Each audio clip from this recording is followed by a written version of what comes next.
Guys, welcome back to my channel UGC NET Ankit study point पर आप सभी का स्वागत है।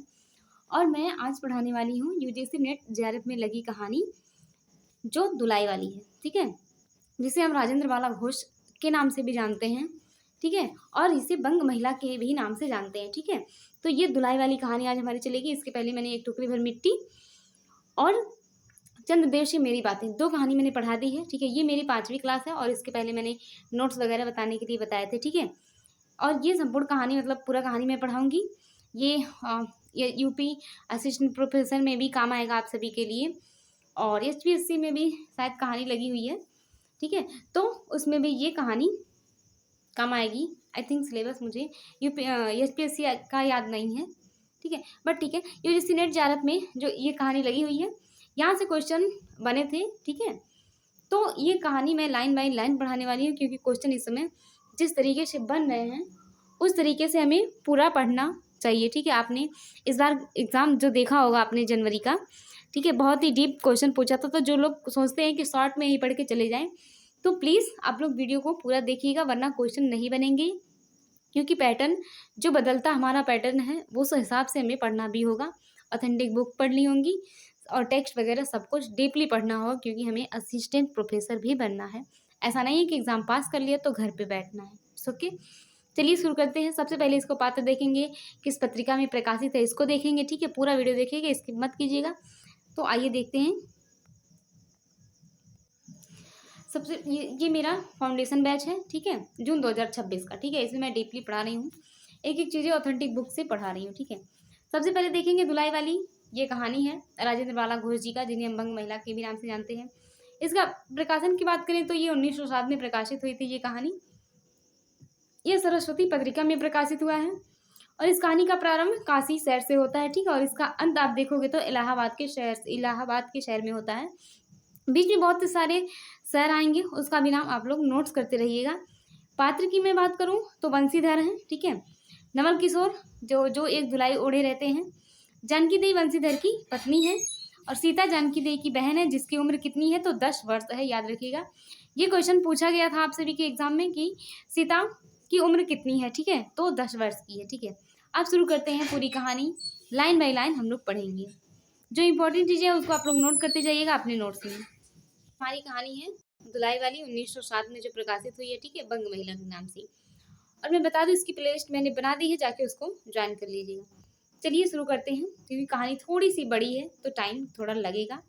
ठीक है, काशी, ये मैंने बताया आप सभी को कि ये कहानी काशी शहर से शुरू होती है और इलाहाबाद के से जाके खत्म होती है। ठीक है, वेरी वेरी इंपॉर्टेंट लाइन है कि काशी के दशाश्वमेध में घाट पर स्नान करके एक मनुष्य बड़ी व्याग्रता के साथ गोदौलिया की तरफ आ रहा था। ठीक है, आपने 3 शहर का नाम, 3 जगह का नाम यहाँ पे देख लिया। एक तो काशी का, दूसरा दशाश्वमेध घाट का, और तीसरा गोदौलिया की तरफ। ठीक है, तो 3 चीजें सबसे पहले, वेरी वेरी इंपॉर्टेंट लाइन है, यहाँ से क्वेश्चन बन सकता है।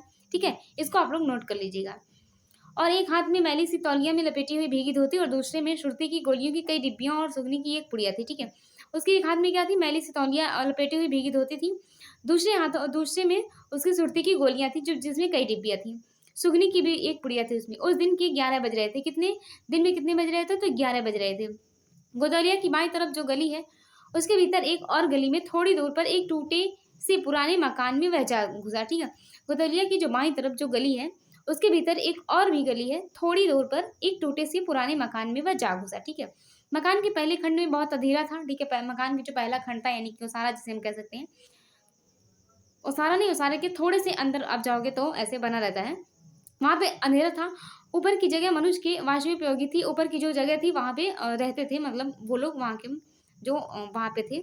नवागत मनुष्य धड़धड़ाता हुआ ऊपर चढ़ गया। जो नवागत आगंतुक आया था, यानी कि जो मेहमान ये थे, यानी कि बंसीधर वहाँ पे गए थे, अपनी पत्नी को लेने वहाँ पे जाते हैं, कि मतलब चलो ठीक है, तो वहीं पे जाते हैं जानकी देवी के घर। ठीक है, यहाँ पे धड़धड़ाता हुआ ये ऊपर चढ़ जाते हैं बंसीधर जो है। वहाँ एक कोठरी में उसने हाथ की चीजें रख दी, और जो हाथ में जो लिए रहते हैं वो एक कोठरी में रख देते हैं। सीता सीता कहकर पुकारने लगते हैं। सीता यानी कि जानकी देवी की बहन है, उन्हें पुकारने लगते हैं। ठीक है, क्या कहती हुई 10 वर्ष की बालिका आ खड़ी है, यानी कि सीता की उम्र कितनी है, 10 वर्ष, अभी मैंने बताया। वो कहती है कि क्या क्या कहती हुई वो आकर खड़ी हो गई। तब उस पुरुष ने कहा, सीता जरा अपनी बहन को बुला देना। तब उस पुरुष ने यानी कि जानकी देवी वंशीधर कहते हैं कि अपनी बहन को बुला दो। अच्छा अच्छा कहकर सीता गई और कुछ देर में एक नवीन स्त्री आकर उपस्थित हुई। अच्छा कहकर यानी कि मैं अभी बुलाती हूँ ऐसा कहकर सीता गई और जो नवीना स्त्री है यानी कि जो जानकी देवी है वो आकर खड़ी हुई वहाँ पे, और उसे देखते ही पुरुष ने कहा, हम लोगों को तो आज ही जाना होगा। यानी कि वंशीधर कहते हैं कि हम लोगों को तो आज ही जाना होगा। इस बात को सुनकर स्त्री कुछ आश्चर्ययुक्त होकर और झुझलाकर बोली, आज ही जाना होगा? यहाँ क्यों? भला आज कैसे जाना हो सकेगा? ठीक है, मतलब वो बोली जानकी देवी की आश्चर्य होकर और झुझलाकर कि आज ही क्यों जाना होगा, भला आज कैसे कोई जाएगा? ऐसा ही था तो सवेरे भैया से कह देते। कहते हैं कि ऐसा था तो सवेरे भैया से कह देते, तुम तो जानते हो कि मुँह से कह दिया बस छुट्टी। कहती है कि तुम तो जानते हो कि मुँह से कह दिया बस छुट्टी। लड़की कभी विदा की होती तो मालूम पड़ता, आज तो किसी सूरत जाना नहीं हो सकता। कहती है जानकी देवी कि लड़की विदा की होती तब तो पता चलता तुम्हें, और आज तो किसी सूरत में नहीं जाना है।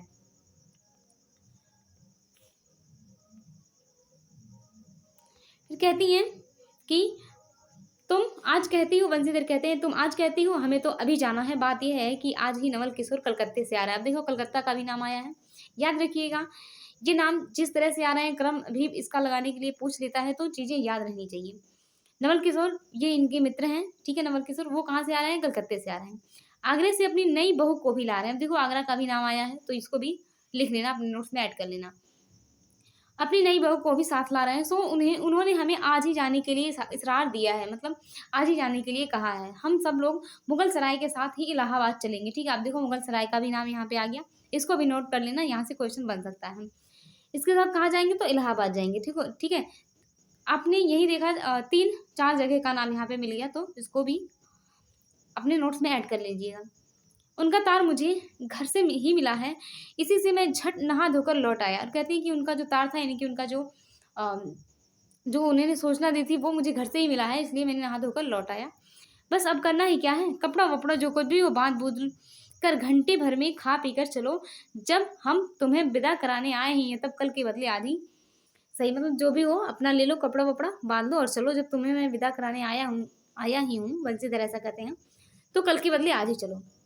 हाँ यह बात है, नवल जो चाहे करावें। कहती है कि नवल जो चाहे करावें, एक ही गाड़ी में न जाने से दोस्ती में बट्टा लग जाएगा। जानकी देवी कहती हैं कि एक ही गाड़ी में न जाने से दोस्ती में बट्टा लग जाएगा। अब तो किसी तरह रुकोगे नहीं, जरूर उनके साथ जाओगे, पर मेरे तो नाकों में दम आ जाएगी, क्योंकि वो बहुत हंसी मजाक करते हैं। कौन? जो नवल किशोर जी हैं।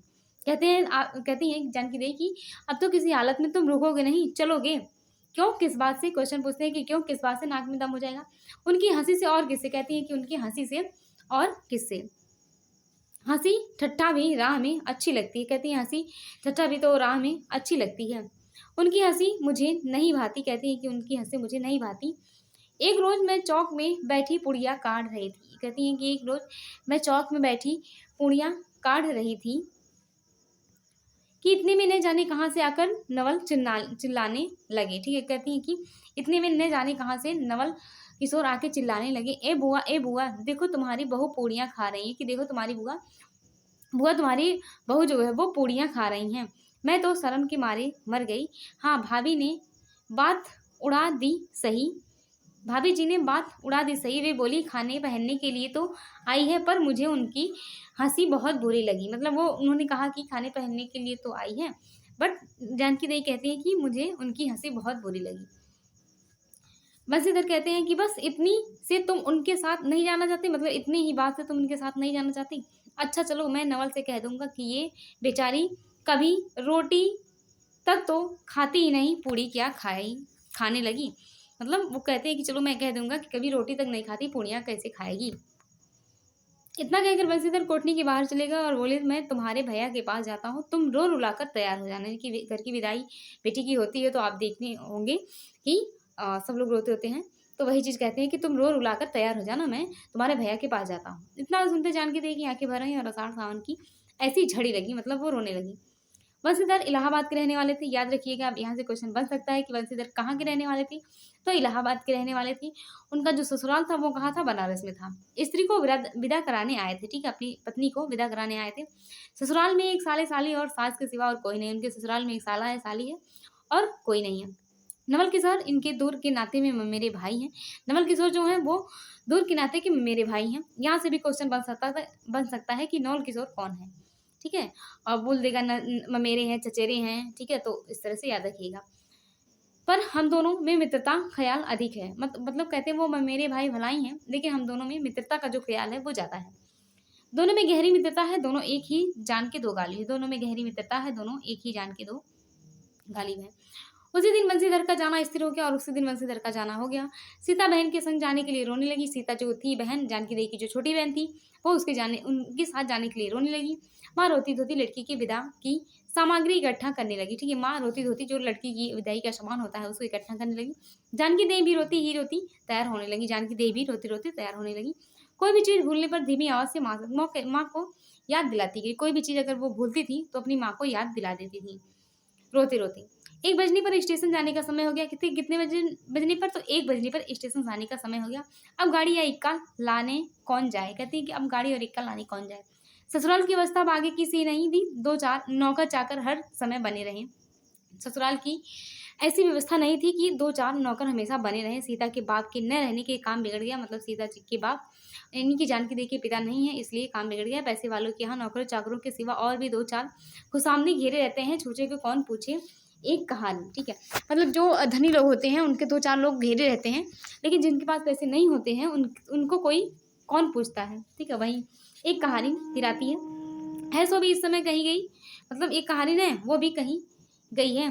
साले राम की तबीयत अच्छी नहीं है, जो उनके साले हैं उनकी भी तबीयत अच्छी नहीं है। इन्हीं की जानकी देवी की बहन भाई सॉरी, वे हर घड़ी बिछौने से बात करते हैं, मतलब वो बिस्तर पे ही लेटे रहते हैं। 30 पर भी आप कहने लगे मैं ही धीरे धीरे जाकर कोई सवारी ले आता हूँ, नज़दीक तो है। कहते हैं कि मैं ही जाकर कोई सवारी ले आता हूँ, नज़दीक तो है। बंसीधर बोले नहीं, तुम क्यों तकलीफ करोगे, मैं ही जाता हूँ, ठीक है। अपने साले को कहते हैं कि तुम क्यों तकलीफ करोगे, मैं ही जाता हूँ। जाते जाते बंसीधर विचारने लगे, यानी कि वो सोचने लगे कि एक की सवारी तो भले घर की स्त्रियां में बैठने लायक नहीं होती है, क्योंकि एक तो इतने ऊपर चढ़ना होता है, मतलब एक की सवारी मैं कैसे लाऊं। वो जो उसका बैठने वाला होता है वो ऐसे पैर ऊपर करके बैठना पड़ता है, मतलब चढ़ने वाला जो जगह होता है वो थोड़ा सा ऊपर होता है, तो कहते हैं कि इतने ऊपर चढ़ना पड़ता है। दूसरे पराये पुरुष के संग एक साथ बैठना पड़ता है। दूसरे जो मतलब जो चलाएगा इक्का उसी के साथ वहाँ पे बैठना पड़ता है। मैं एक पाल की गाड़ी ही कर लूँ, कहते हैं कि मैं एक पाल की गाड़ी ही कहते हैं कि कर लूँगा। उसमें सब तरह का आराम रहता है, कहते हैं उसमें सब तरह का आराम रहता है। पर जब गाड़ी वाले ने 1.5 रुपया किराया मांगा तो बंसीधर ने कहा चलो इक्का ही सही, ठीक है। गाड़ी वाले ने कितना किराया मांगा था, तो 1.5 रुपया किराया मांगा था। यहाँ से क्वेश्चन बन सकता है, ठीक है, याद रखिएगा। 1.5 रुपये, 2 रुपये या फिर 2.5 रुपये कितना, ठीक है, मांगा था। तो कहते हैं चलो इक्का ही सही है। पहुँचने से एक काम, कुछ नवल किशोर तो यहाँ से साथ हैं ही नहीं, इलाहाबाद में देखा जाएगा। कहते हैं कि नवल किशोर तो यहाँ से साथ में है नहीं, इलाहाबाद में देखा जाएगा। बंसीधर इक्का ले आए और बंसीधर इक्का ले आते हैं। और कुछ असवाब था। इक्के पर रखकर आप भी बैठ गए, इक्के पर रखकर वो आप अपने आप भी बैठ गए।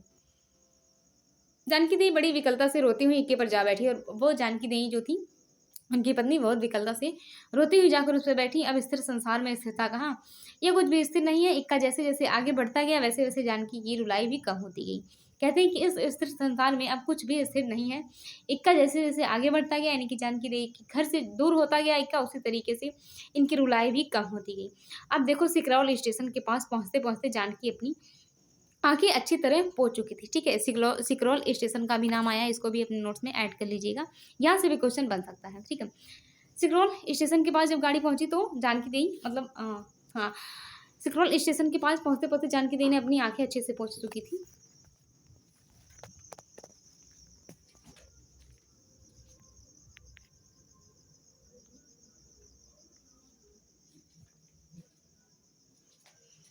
दोनों चुपचाप चले जा रहे थे, अचानक बंसीधर की नज़र अपनी धोती पर पड़ी, ठीक है। दोनों चुपचाप चले जा रहे थे, अचानक बंसीधर की नज़र जो है अपनी धोती पर पड़ती है और कहते हैं कि अरे एक तो बात हम भूल ही गए, कहकर बस्ता उठे। इक्के वाले के कान बचाकर जानकी देवी ने पूछा क्या हुआ, क्या कोई जरूरी चीज़ भूला है। उन्होंने कहा कि क्या कोई जरूरी चीज़ भूला है, उनकी पत्नी ने बोला तो नहीं एक देसी धोती पहनकर आना था। कहते हैं कि नहीं एक देसी धोती पहनकर आना था, सो भूलकर बिलाते ही पहन आए। नवल कट्टे स्वदेशी हुए हैं ना, वे बंगालियों से भी बढ़ गए हैं। ठीक, कहते हैं कि नवल जो हैं वो स्वदेशी हैं, ठीक है, और मैं विलायती धोती पहना हूँ, तो अभी वो बंगालियों से भी बढ़कर हैं। देखेंगे तो दो चार सुना देंगे, सुनाए बिनाए न रहेंगे, मतलब देखेंगे तो थोड़ा डांटेंगे क्योंकि वो स्वदेशी हैं। और बात भी ठीक है, नाहक विलायती चीज़ें मोल लेकर क्यों रुपया की बर्बादी की जाए। कहते हैं कि बात भी तो ठीक है, विलायती चीज़ें लेकर पैसे ज़्यादा लगते हैं विलायती चीज़ों में, तो क्यों पैसे की बर्बादी की जाए। देसी लेने से दाम कम लगेगा, सही पर रहेगा तो देश में ही। कहते हैं कि जब देसी लेंगे तो दाम कम लगेगा, पर पैसा जो हमारा है वो देश में ही तो रहेगा। जानकी जरा भवें टेढ़ी करके बोली, उठ, धोती तो धोती पहनने से काम क्या यह बुरी है। कहती है कि धोती तो धोती है, पहनने से काम क्या यह बुरी है। इतने में स्टेशन के कुलियों ने आ घेरा। इतने में स्टेशन के जो कुली थे उन्होंने आ गए, एक कुली करके चले गए, बंसीधर एक कुली करके चले गए।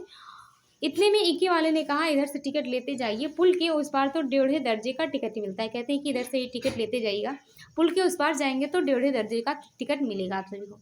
बंसीधर फिर कर बोले, अगर मैं 1.5 दर्जे का ही टिकट लूँ तो। कहते हैं कि अगर मैं वही टिकट लूँ तो। इक्के वाला चुप हो रहा, जो इक्के वाला था वो चुप हो गया। इक्के की सवारी देखकर इसने ऐसा कहा, यह कहते हुए बंशीधर आगे बढ़ गए। यथा समय रेल पर बैठकर बंशीधर राजघाट, अब देखो राजघाट का भी नाम आया, यहाँ इसको भी ऐड कर लेना, करके मुगल सराय पहुंचेंगे। ठीक है, कैसे करके, राजघाट करके मुगल सराय पहुंचेंगे। क्वेश्चन बन सकता है कि मुगल सराय करके राजघाट पहुंचेंगे कि राजघाट करके मुगल सराय पहुंचेंगे। वहां पुल नाग कर दूसरे प्लेटफार्म पर जा बैठे, वहां पर पुल नाग करके दूसरे प्लेटफार्म पर जा बैठे। आप नवल से मिलने की खुशी में प्लेटफार्म के इस छोर से उस छोर तक टहलते रहे। मतलब वो इतने खुश थे कि नवल से मिलने के लिए इस छोर से उस छोर तक वो टहलते रहे। देखते देखते गाड़ी का धुआं दिखलाई पड़ा, मुसाफिर अपनी अपनी गठरी संभालने लगा। और देखते देखते मतलब गाड़ी का धुआं पहले तो जो इंजन चलता था वो कोयले से चलता था, तो उसका ऊपर जो धुआं वाला चीज़ होता था वो दिखाई दिया। तो सभी जो वहाँ पे बैठे हुए थे यात्री, वो अपना अपनी जो झोला वोला रखे थे, गठरी वठरी, वो सब संभालने लगे। रेल देवी अपनी चाल धीमी करती हुई गंभीरता से आ खड़ी हुई। ठीक है, और जो गाड़ी थी वो धीरे धीरे आके खड़ी हो गई। बंसीधर एक बार चलती गाड़ी में ही शुरू में आखिर तक देख गए, पर नवल किशोर का कहीं पता नहीं था। चलती ही गाड़ी में नवल किशोर जो बंसीधर थी वो देख गए कि मतलब नवल किशोर कहाँ है। बंसीधर फिर सब गाड़ियों का दोहरा गया, और फिर दोहरा गया तहरा गया, यानी कि 3 बार उन्होंने भीतर घुसकर सभी डिब्बे में देखा, किंतु नवल किशोर का कोई पता नहीं था। अंत को आप खिंचला उठे, और बाद में वो खिंचला उठे और सोचने लगे कि मुझे तो वैसे चिट्ठी लिखी थी और आप नहीं आए, मतलब मुझे तो आने के लिए कहा था और खुद भी नहीं आया, मुझे अच्छा उल्लू बनाया। अच्छा जाएंगे कहाँ, कहते हैं कि अच्छा जाएंगे कहाँ, कभी तो भेंट होएगा, जब भेंट होने पर समझा लूंगा। सबसे अधिक सोच तो इस बात का था कि जानकी सुनेगी तो ताने पर ताना मारेगी, कि मतलब उनकी पत्नी जो है जानकी देवी सुनेंगी तो ताना मारेंगी, क्योंकि वो दोस्त उनके नहीं दिखाई दे रहे हैं वहाँ पे। पर अब सोचने का समय नहीं, रेल की बात ठहरी। बंसीधर झट गए और जानकी को लाकर जनानी गाड़ी में बिठाए। जनानी यानी कि जहाँ पे लेडीजें रहती हैं, वहाँ पे उस गाड़ी में इन्हें बैठाया गया। वह पूछने लगी नवल की बहू कहाँ है, वह पूछने लगी कि नवल की बहू कहाँ है, मतलब आप तो आ गए और नवल की बहू कहाँ है, तो वह नहीं आए, कोई अटकाव हो गया, कहकर आप बगल वाले कमरे में जा बैठे। मतलब बंसीधर जो थे उन्होंने कहा कि वो नहीं आए, बगल के कमरे में फिर जाकर बैठ गए कि कोई अटकाव हो गया होता।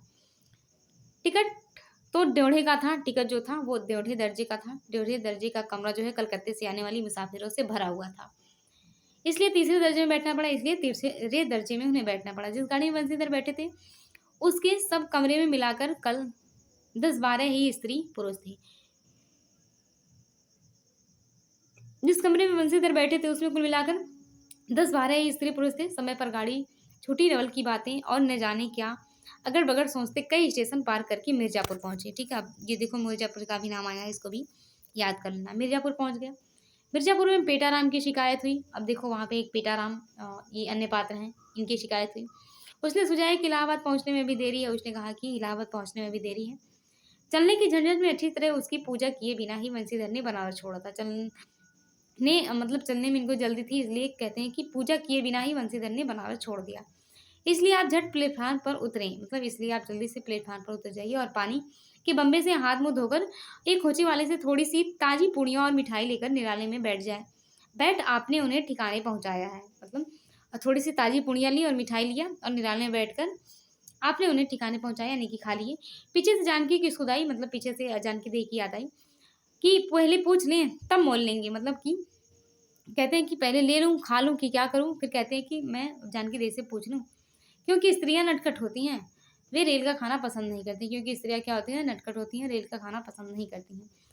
पूछने पर वही बात हुई और पूछने पर वही बात हुई, उन्होंने मना कर दिया। वंशीधर लौटकर अपने कमरे में आ बैठे। वंशीधर लौटकर अपने कमरे में आ गए। यदि वे चाहते तो इस समय डेढ़े में बैठ जाते, यदि अगर वो चाहते तो डेढ़े दर्जे में ही बैठ जाते, क्योंकि जगह खाली हो गई थी, अब भीड़ कम थी। उन्होंने कहा थोड़ी देर के लिए कौन बखेरा खड़ा करे, कहते हैं कि थोड़ी देर के लिए कौन यहाँ पे बैठे। वंशीधर अपने कमरे में बैठ गए। दो एक मुसाफिर अधिक देख पड़े, मतलब अपनी दो एक मुसाफिर अधिक देख पड़े जब वो अपने कमरे में गए। आगे वाले में एक उतर भी गया था, आगे वाले कमरे में एक उतर भी गया था। जो लोग थे सब तीसरे दर्जे के योग्य जान पड़ते थे। अधिक सभ्य कोई थे तो वंशीधर थे, अधिक सभ्य अगर कोई थे तो वंशीधर थे। उनके कमरे के पास वाले कमरे में एक भले घर की स्त्री बैठी थी। उनके कमरे के पास वाले जो कमरा था वहाँ पे भले घर की एक स्त्री बैठी थी। वह बेचारी सिर से पैर तक ओढ़े, सिर झुकाए, एक हाथ लंबा घूंघट काढ़े, कपड़े की गठरी सी बैठी थी, मतलब वो किसी भले घर की जान पड़ती थी बेचारी, और वो सिर से पैर तक ओढ़े हुए थी और सिर झुकाए थी, लंबा घूंघट काढ़ी थी, कपड़े की गठरी सी बनी बैठी थी। वंशीधर ने सोचा इनके संग वाले भद्र पुरुष के आने पर उनके साथ बातचीत करते समय बिताएंगे। कहते हैं कि इनके साथ जो पुरुष आएंगे उनसे बातचीत करके समय बिताएंगे। एक एक दो करके तीसरी घंटी बजी, मतलब एक एक करके 2-3 घंटी बजी। तब वह स्त्री हचकचा कर थोड़ा सा मुंह खोले, जंगले से बाहर देखने लगी। तब वह स्त्री क्या करी, हचकचा कर मतलब अचानक से जंगले के बाहर देखने लगी। ज्यों ही गाड़ी छूटी वह मानो कांप से उठी। जो ही गाड़ी चलने लगी तो ही वो कांप से उठी। रेल का लेना देना तो हो ही गया था, मतलब टिकट वगैरह हो गया था। अब उसको किसी की क्या परवाह, वह अपनी स्वाभाविक गति से चलने लगी, मतलब गाड़ी अपनी स्वाभाविक गति से चलने लगी। प्लेटफार्म पर भीड़ भी न थी, प्लेटफार्म पर भीड़ भी नहीं थी। केवल 2-4 आदमी रेल की अंतिम विदाई तक खड़े थे। केवल 2-4 आदमी वहाँ पे रेल की अंतिम विदाई तक खड़े थे। जब तक स्टेशन दिखाई दिया तब तक वह बेचारी बाहर ही देखती रही, फिर स्पष्ट स्वर में रोने लगी। जब तक रेल दिखाई दिया तब तक वह वहाँ पे मतलब ताकती रही जंगले के बाहर, और उसके बाद रोने लगी। उसमें से 2-3-4 प्रौढ़ ग्रामीण स्त्रियां भी थीं, ठीक है, 2-3-4 वहाँ पे बूढ़ी बूढ़ी स्त्री थी। एक जो उसके पास ही थी कहने लगी, वो कहने लगी कि अरे इनकर मनई तो नाही अइलन हो, देखा हो रोवल करत हैं। अब देखो ये भोजपुरी है, बहुत ही मतलब अच्छी है एक तरह से, एक प्रकार से। वहाँ पे जो बूढ़ी औरतें हैं वो बातचीत आपस में करती हैं और उनसे कहती हैं। दूसरी कह रही है कि अरे दूसर गाड़ी में बैठा हुई हैं, कहती है कि अरे दूसरी गाड़ी में बैठे होंगे। पहली कह रही है दुर्बोधी कि जनानी गाड़ी थेड़े हैं, मतलब जो लेडीजों की गाड़ी थोड़े हैं। दूसरी तब तो भलू तो कहूँ, कहकर दूसरी भद्र महिला से पूछने लगी कौन गांव उतरबू बेटा, मतलब दूसरी पूछने लगी कि किस गांव में उतरेंगी। मिर्जापुर चढ़ी हो ना, कहती कि मिर्जापुर में चढ़ी हो ना। इसके जवाब में उसने कहा सो वह सुन न सके। इसके जवाब में जो जानकी देवी बोली, मतलब वो जो बैठी थी वो बोली, बट वो सुन नहीं पाई। तब कहती है कि तब पहली बोली, तो पहली वाली फिर स्त्री बोली हम पूछल न, हम कहाँ उतरबू हो आई इलाहाबाद। कहते हैं कि मैं पूछ रही हूँ कहाँ उतरोगी, और ये इलाहाबाद आ गया। दूसरी इलाहाबाद कौन गांव हो गई। दूसरी कह रही है कि इलाहाबाद कौन सा गांव है आपका। पहली बोली कि अरे नाही जन लो प्रयाग जी, जहाँ मनई मकर नहाए जाला, यानी कि प्रयागराज जो पहले इलाहाबाद के नाम से था फिर प्रयागराज हो गया है, ठीक है। जहाँ पे खिचड़ी का मेला लगता है वहाँ पे नहाने जाते हैं लोग, ठीक है, वहाँ पे।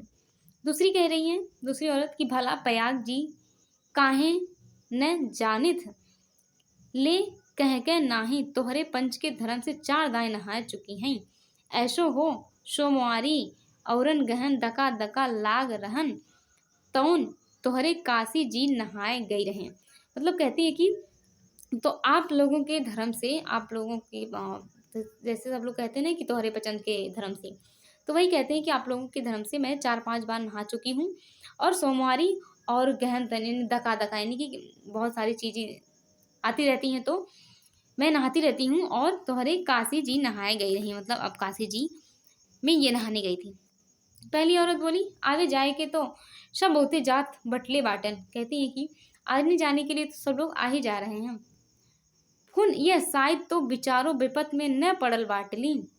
हे हम पचा हई राजघाट टिकस कटौली, मुगल के सराय उतरली, हो द पुनः चढ़ली। मतलब कहती है कि हम लोग जो थे, हम लोग वो राजघाट का टिकट कटाया, फिर मुगल सराय उतरा, फिर वहाँ से पुनः चढ़ी हूँ।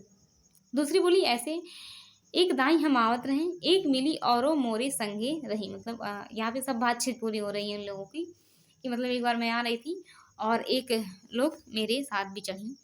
दोकौने टिसनिया पर उकर मलिकवा उतरे से कि जुरते गड़िया खुली। मतलब कहते हैं कि कौन सा, पता नहीं कौन सा स्टेशन था, वहाँ पे उतरे और तुरंत ही गाड़ी खुली। अब भैया उगरा फाड़ फाड़ नदिया, ये साहब गड़िया खड़ी करा, ये साहब गड़िया तनी खड़ी करा, भला गड़िया दही नाती काहे के खड़ी होए। कहती है कि मतलब वो चिल्लाने लगी कि साहब गाड़ी खड़ा कर दीजिए, बट कहती है कि चल, जब गाड़ी चल चुकी तो वो कहाँ खड़ी होती है। पहली बोली, ऊ मेहरुआ बड़ी उजबक रहल, भला केहू के चिल्लाए से रेलियो कहूँ खड़ी होला। कहती है पहली बार ही बोली कि भला मतलब वो औरत उजबक थी, यानी कि उसको समझ नहीं था भला किसी के चिल्लाने से गाड़ी रुकेगी। इसकी बात पर कुल कमरे वाले हंस पड़े, और इसकी बात पर जो वहाँ पे बैठे थे वो लोग हंस पड़े।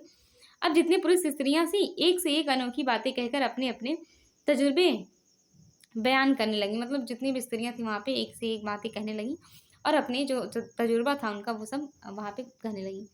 बीच बीच में उस अकेली अबला की स्थिति पर भी दुख प्रकट जाती थी। बीच बीच में जो वहाँ पे बैठी थी उनकी भी क्या है, हाँ, दुख प्रकट की जाती की। मतलब तीसरी स्त्री बोली, टिकसिया पल्ले बाय क्या नाही, हे सहेबुआ सुनी तो कलकत्ते ताई ले मसूलिया लेई, अरे इहो तो नाही कि दूर से आवत रहने, फरागत के बदे उतर लेन। चौथी बोली कि हम तो इनके संग के आदमी के देखबो ना की हुन गोइया। मतलब इनके साथ जो बैठे थे उसको मैंने देखा भी नहीं। तीसरी बोली, हम देखी रहली हो, मजिक टोपी देहले रहलन को। कह रही है कि मैंने तो देखा था और वो टोपी लगाए हुए थे। इस तरह उनकी बेशीर पैर की बातें सुनते सुनते बंसीधर ऊब उठते। इस तरह मतलब वो कुछ भी बोली जा रही थी, तो कहते हैं कि इस तरह से बेशीर बातें सुन सुन के जो बंसीधर थे उनका मन उब गया था। वे स्त्रियों से कहने लगे, तुम तो नाहक उन्हें और भी डरा रही हो, जरूर इलाहाबाद तार गया होगा और दूसरी गाड़ी से वे भी वहां पहुंच जाएंगे। कहती है कि तुम तो नाहक उन्हें डरा रही हो, जरूर इलाहाबाद तार गया होगा और दूसरी गाड़ी से वो वहां पे पहुंच जाएंगे। मैं भी इलाहाबाद ही जा रहा हूँ। मतलब कह रही कि मैं भी इलाहाबाद ही जा रहा हूँ, मेरे संग भी स्त्रियां हैं। कहती मेरे संग भी स्त्रियां हैं, जो ऐसा ही है तो दूसरी गाड़ी की आने तक मैं स्टेशन पर ही ठहरा रहूँगा। मतलब ऐसा ही है तो दूसरी गाड़ी आने तक मैं स्टेशन पर ही रहूँगा। तुम लोगों में से यदि कोई प्रयाग उतरे तो थोड़ी देर के लिए स्टेशन पर ठहर जाना। मतलब तुम लोगों में से कोई अगर प्रयागराज रुके तो थोड़ी देर के लिए रुक जाना। इनको अकेला छोड़ देना उचित नहीं है, इनको अकेला छोड़ देना उचित नहीं है। यदि पता मालूम हो जाएगा तो मैं इन्हें ठहरने के लिए स्थान भी पहुंचा दूंगा। मतलब पता इनका पता चल जाएगा तो मैं इन्हें उस स्थान पर पहुंचा दूंगा। वंशीधर इन बातों से उन स्त्रियों की वाक धारा दूसरी ओर बह चली। मतलब वंशीधर ने ऐसा बोला तो जो स्त्रियां बातें कर रही थी वो दूसरी तरह से बातें करने लगी। हाँ, यह बात तो आप भली कही, मतलब यह बात तो आपने सही कहा। नहीं भैया, कह रही नहीं भैया, हम पचे काही के केहू से कुछ कहीं। कह रही कि हम लोग क्यों किसी से कुछ कहें। अरे एक के एक करत बाय न तो दुनिया चलत कैसे बाय। मतलब एक का एक दूसरा सब लोग कर रहे हैं, मतलब सहयोग, तो दुनिया चल रही है इत्यादि। मतलब और भी बातें कहने लगी, ज्ञान गाथा होने लगी। मतलब बहुत सी बातें कहने लगी, तो वही कह रहे हैं कि ज्ञान गाथा होने लगी। कोई कोई तो उस बेचारी का सहारा मिलते देख खुश हो गए, और कोई कोई नाराज भी हो। कोई लोग मतलब सहारा कोई मिल गया तो कोई लोग नाराज हो गए, कोई लोग खुश हो गए। क्यों? सो मैं नहीं बतला सकती। मतलब क्यों मुझे कह रही कि मैं नहीं बतला सकती। उस गाड़ी में जितने मनुष्य थे सभी ने इस विषय पर कुछ न कुछ कह डाला। मतलब उस गाड़ी में जितने भी मनुष्य थे इस विषय पर कुछ न कुछ सभी लोगों ने कहा। पिछले कमरे में केवल एक स्त्री जो फ्रांसीसी छींट की दुलाई ओढ़े अकेले बैठी थी, ठीक है। पिछले कमरे में एक जो स्त्री थी वो फ्रांसीसी छींट की दुलाई ओढ़े अकेले बैठी थी, ठीक है। अब याद रखिएगा कि कौन सी दुलाई थी, तो फ्रांसीसी दुलाई। कुछ नहीं बोली वो औरत, कुछ भी नहीं बोली। कभी कभी घूंघट के भीतर से एक आंख निकालकर बंसीधर की ओर वह ताक दे देती, कभी कभी घूंघट के नीचे से एक आंख निकालकर वो बंसीधर को ताक दे देती। सामना हो जाने पर फिर मुंह फेर लेती थी। सामना हो जाने पर जब बंसीधर भी ताक देते थे तो वो क्या करती थी, अपना मुंह फेर लेती थी। बंसीधर सोचने लगी, ये क्या बात है, हम देखने में तो ये भले घर की मालूम होती है, पर इसका आचरण अच्छा नहीं है। उन्हें शक होने लगा। गाड़ी इलाहाबाद के पास पहुंचने को हुई। बंसीधर उस स्त्री को धीरज दिलाकर आकाश पाताल सोचने लगी।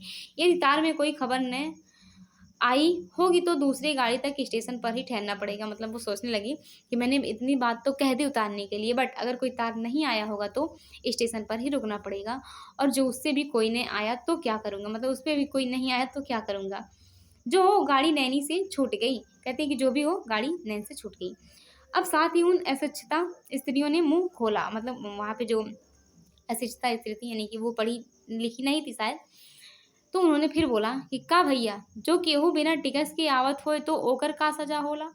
मतलब जो भी कोई बिना टिकट के आ रहा हो तो उसकी क्या सजा होती है। अरे ओका इनाही चाहत रहा कि मेहरारू के तो बैठा देहलन और अपुआ तो टिकट लेके चल देहलन। मतलब कहती है कि उनको तो ऐसा नहीं चाहिए था कि अपनी औरत को बैठा दिए और अपने टिकट लेके वहां से चल दिए। किसी किसी आदमी ने तो यहाँ तक दौड़ मारी कि रात को बंसीधर इनके जेवर छीनकर रफू चक्कर हो जाएंगे। मतलब किसी ने कहा कि इनके जो जेवर हैं वो बंसीधर चुरा लेंगे और चले जाएंगे। उस गाड़ी में एक लाठी वाला भी था। उसने खुल्लम खुल्लम कहा, का बाबूजी कुछ हमरो साझा। मतलब वो कह रहा है कि कुछ मेरा भी इसमें हिस्सा है। मतलब वो ऐसा सोच रहा है कि ये उसका जेवर चुरा के चले जाएंगे। इसकी बात पर बंसीधर क्रोध से लाल हो गया और उसकी बातों पर जो बंसीधर थे वो उनको गुस्सा आया और वो उनका चेहरा लाल हो गया। मतलब क्रोध से गुस्सा थे। उन्होंने इसे खूब धमकाया। उस समय तो वह चुप हो गया। उस समय तो वो चुप रहे। पर यदि इलाहाबाद उतरता तो वो बंसीधर से बदला लिए बिना नहीं रहता। मतलब अगर वो इलाहाबाद उतर जाता तो बंसीधर से जरूर बदला लेता। बंसीधर इलाहाबाद में उतरे। एक बुढ़िया को भी वहीं उतरना था। एक बुढ़िया जो थी उसको भी वहीं उतरना था। उस बुढ़िया से उन्होंने कहा कि उनको भी संग उतार लो। मतलब उनको भी संग उतार लो। फिर उस बुढ़िया को उस स्त्री के पास बिठाकर आप जानकी को उतारने चले गए। उस स्त्री को बुढ़िया के पास बैठाकर अपनी पत्नी यानी कि जानकी देवी को वो उतारने चले गए। जानकी ने सब हाल कहने पर वह बोली, अरे जाने भी दो, किस बखेड़े में पड़े हो। वो सब चीज बंसीधर ने जानकी देवी को बताया। फिर वो बोली कि जाने दो, किस बखेड़े में पड़े हुए हो। पर बंसीधर ने मतलब बंसीधर नहीं माने। जानकी को और उस भद्र महिला को ठिकाने बिठाकर आप स्टेशन मास्टर के पास चले गए। उसको अच्छे से बैठा दिया ठिकाने पर। फिर स्टेशन मास्टर के पास वो चले गए। बंसीधर के जाते ही जो बुढ़िया थी जिससे उन्होंने रखवाली के लिए वहाँ पे छोड़ा था, किसी बहाने भाग गई। वो भी किसी बहाने से भाग गई। अब तो बंसीधर बड़े असमंजस में पड़े, क्योंकि वो बुढ़िया को रखाने के लिए बोला था, वहाँ पे कुछ देर रुकने के लिए, वो भी चली गई। टिकट के लिए बखेड़ा होगा, क्योंकि वह स्त्री बेटिकट की है। लौट कर आए तो किसी को न पाया, लौट कर आए तो वहाँ पे किसी को नहीं पाया। और ये सब कहाँ गई, और कहने लगी ये सब कहाँ गई। ये कहकर चारों तरफ देखने लगी। कहीं पता नहीं था। इस पर बंसीधर घबराए। आज कैसी बुरी शायद में घर से निकले कि एक के बाद दूसरी आफत में फंसते चले जा रहे हैं। इतने में आमने सामने उस ढुलाई वाली को आते देखा तो ही उन स्त्रियों को कहीं ले गई है। इतना कहा था कि ढुलाई से मुंह खोलकर नवल किशोर खिलखिला उठी। मतलब उस ढुलाई में कौन थे, तो वो नवल किशोर ही बैठे थे। उनसे बोला कि तू ही कहीं उन स्त्रियों को ले गई है। तब तक वो उन्होंने ढुलाई हटाया और वो खिलखिला उठे। अरे यह क्या सब तुम्हारी ही करतूत है। मैं समझ गया कैसा गजब तुमने किया है। ऐसी हंसी मुझे अच्छी नहीं लगती। मालूम होता कि तुम्हारी ही बहू थी। अच्छा तो वे गई कहाँ। कहते हैं कि हमें पता चला, मतलब ऐसा मालूम होता था कि तुम्हारी ही बहू है, वो गई कहाँ। वो लोग तो पालकी में बैठे हैं, तुम भी चलो। मतलब उन्होंने कहा कि वो लोग तो पालकी में बैठे हैं, तुम भी चलो। नहीं, मैं सब हाल सुन लूँगा तब चलूँगा। मतलब सारी चीज़ें मुझे बताओ तब मैं चलूँगा। हाँ, तो यह तो कहें कि तुम मिर्ज़ापुर में कहाँ से निकले। कहते हैं कि तुम मिर्ज़ापुर में कहाँ से निकले थे? मिर्ज़ापुर नहीं तो मैं कलकत्ते से बल्कि मुगल सराय से तुम्हारे साथ चला आ रहा हूँ। मतलब वो मुगल सराय से ही उनके साथ बंसीधर के साथ चले आ रहे हैं। तो तुम जब मुगल सराय में मेरे लिए चक्कर लगाते थे तब मैं 1.5 दर्जे में ऊपर वाली बेंच पर लेटे तुम्हारा तमाशा देख रहा था। मतलब जब वो उन्हें ढूँढ रहे थे, मतलब 1 बार, 2 बार, 3 बार, तो वो ऊपर कमरे में बैठे हुए थे और वहाँ से उनको देख रहे थे आते-जाते हुए। फिर मिर्ज़ापुर में जब तुम एक पेट के धंधे में लगे थे, मैं तुम्हारे पास से निकल गया, पर तुमने न देखा मैं तुम्हारी गाड़ी में जा बैठा। मतलब जब वो खाना के लिए पूछ रहे थे और अपनी पत्नी से पूछ रहे थे और सोच रहे थे कि मतलब ले लूँ, बिना पूजा पाठ किए वो निकल गए थे। तो नवल किशोर ने कहा कि मैं तब भी आपको देख रहा था। सोचा कि तुम्हारे आने पर प्रकट होऊँगा। फिर थोड़ा और देख लें करते-करते यहाँ तक नौबत पहुँची। अच्छा अब चलो जो हुआ उसे माफ़ करो, मतलब कहते हैं जो भी हुआ उसे माफ़ कर दो। ये सुन बंसीधर प्रसन्न हो गए। दोनों मित्रों में बड़े प्रेम से बातचीत होने लगी। बंसीधर बोले, मेरे ऊपर जो कुछ बीती सो बीती, पर वह बेचारी जो तुम्हारे से गुणवान के संग पहली बार रेल से आ रही थी, बहुत तंग हुई। उसे तो तुमने नाहक रुलाया, बहुत ही डर गई थी। नहीं जी, डर किस बात का था? हम तुम दोनों गाड़ी में थे। हाँ, यदि मैं स्टेशन मास्टर से इत्तला कर देता तो बखेड़ा खड़ा हो जाता ना। अरे तो क्या मैं मर थोड़ी गया था? 4 हाथ की धुलाई की बिसात ही कितनी। इस तरह बातचीत करते-करते दोनों गाड़ी के पास आ गए। देखा तो दोनों मित्र बंधुओं से खूब हँसी हो रही थी। जानकी कह रही थी, अरे तुम क्या जानो इन लोगों की हँसी ऐसी ही है, हँसी-हँसी के प्राण भी निकल जाएँ तो भी नहीं दया न आवे। फिर दोनों मित्र अपनी-अपनी घरवाली को लेकर आज जी खुशी घर पहुँचे और मुझे भी उनकी यह राम कहानी लिखने से छुट्टी मिली। राजेंद्र बाला घोष जी यानी कि बंग महिला जी कहती हैं। ये कहानी कैसी लगी आप बताइएगा। और मिलते हैं फिर नेक्स्ट वीडियो में दुनिया का अनमोल रतन कहानी में। कमेंट्स जरूर कीजिएगा, दुनिया का अनमोल रतन कहानी किसकी है और किस पत्रिका में है। Thank you.